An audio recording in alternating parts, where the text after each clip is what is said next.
dangukeun pepeli emutkeun beurang jeung beusi hirup urang kudu eling ka Gusti nu Maha Wening pepeli ieu nu nyaha lain saukurna doman tapi bakal karandapan ku awak kabeh insan insan hirup di dunia hukumna eta lumbaran geus pasti aya balikna maot tingarangeuna awas maot ngadodoho teu beunang di poho-poho datang teu mere nyaho ngadadak teu mere tempo lain meureun lain sugan lain ukur babasahan tapi bakal kaasaan pusat Quran nyawaan nyawa dijieun teu angisan init ngadep pangeran kabeh amal perbuatan geus teu bisa ditambahan nama nyawa dina badan hayang lila bamareungan tapi poe panganggeusan nyawa pasti sajeung badan mun badan geus jadi mayit keluarga sing jaleurit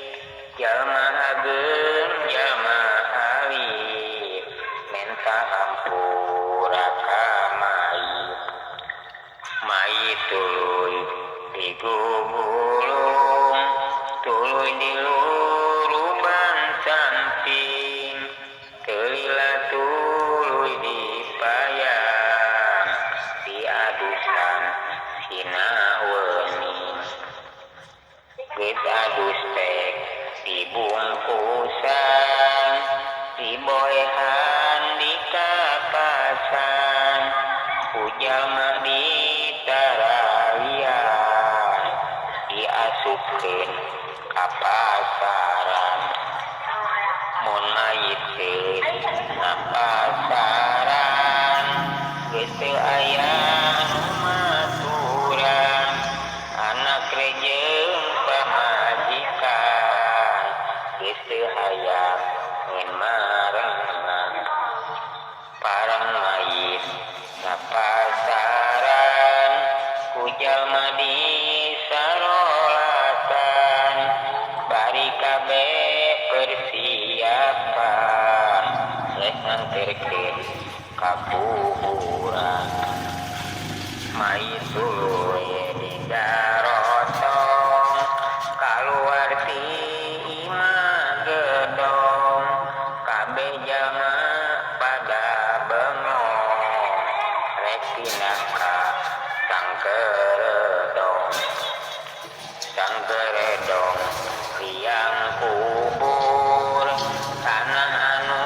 meunang ukur mahikeun awak sakujur jeung meunang gali batur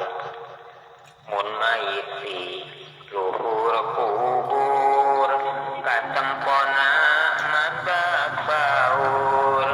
sieun datang siksa kubur lamireukeun babak haur tuluy mayit dikureutkeun diasupkeun digolerkeun beungeutna dikakiblatkeun ujal marek ditetepkeun tuluy mayit dipa patungan di ruangan di tanehan ujama di jarejekan tuluy nadi telekinan mun mayit geus ditinggalkeun tujuh lengkah nu ngurebkeun eta mayit dihudangkeun rek aya nu ditanyakeun malaikat anu nanya kana eta jalma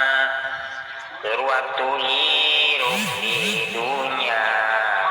naon nu diamalkeunna lamun mayit anu iman teu loba pertanyaan kangtu meunang kanikmatan lir sareng pangantenan tapi mun mayit nu kufur jawabana kabeh lapur bakal menang siksa kubur dugi ka dunya hancur